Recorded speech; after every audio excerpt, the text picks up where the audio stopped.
Itong 1-1 na to. Pero yung kasi yung goal nila dapat magsimula ka sa una. Kailangan makaisa ka muna. Oo. Kasi medyo tough task ang meron ng Team Falcons ngayon na dire-diretso kailangan nakakatakas pa.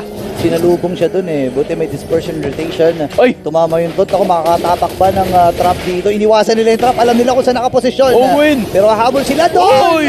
And silip si Sanji, hindi tumama yung Abyssal Arrow. Medyo malayo yung posisyon. Tapak Cyclone Eye. Hahabol pa rin si Kyle.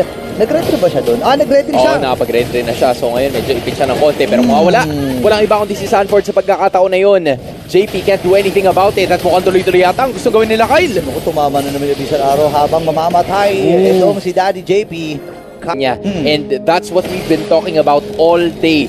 Na dapat kung meron ka nung Lucas, talagang mahanapan mo ng butas, and now that's exactly what they're gonna do, pero makukuha ni Cartesi yun. Okay, nagamit na kagad Revitalize. Habang si Sanji mamamatay sa kamay dito ni Kyle TZ. Naku, ipitata ang TLPA sa patibuhan na inilalatag ng Team Falcons. Andun rin yung pagdamba mula kay Owen. Mabubuhay ba dito itong si JP? Hindi na nga. Okay, ngayon ay nagsimula na yung pagkuha dito ni Carl TZ. Pero si Owen ang kanilang ipanidala. Andun yung Battle of the Guardian, pero makakancel. Tumama yung Abyssal Arrow. Si Owen ay nandun. Nagamit na yung kanyang Revitalize, pero doon yung Battle of the Guardian. Tinamaan itong si Owen. Mamamatay itong si Sanford. Ngayon, flicker from Owen. Wala siyang inabutan. Atras na muna dito ang Team Falcons. Ngayon si Sanji ay lumalayo na nga rin. Sasalubungin ni John JP.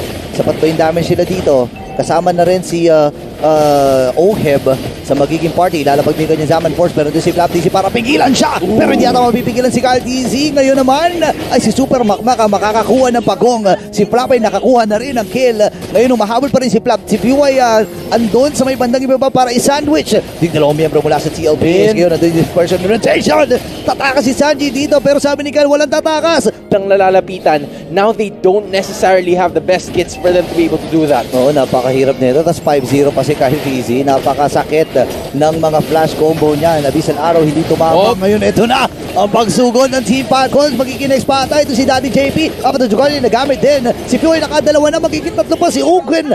Ang pipitas noon. Going their way. May tore na naman nabasag sa may bandang ibaba. Nagsisimula ang Liquid, pero nandito na naman ang Team Falcons. Okay, sino magiging target? Nagamit na kagad Tsunami Slam. Si Ogwen ay nasa may bandang harapan na Battle of the Guardian nagamit. Si Flap TZ ay humabol na nga rin. Pero si Carlito magtatagumpay habang mamamatay din siya sa kamay ni Flap TZ. At hindi mo babagsak ang Team Legal Penabis. Nakadalawa na sila dito habang magiging tatlo na sa kamay ni Few. May ipit si Oeb. Ngayon ay makakatakas ba siya? Parang hindi na nga ata.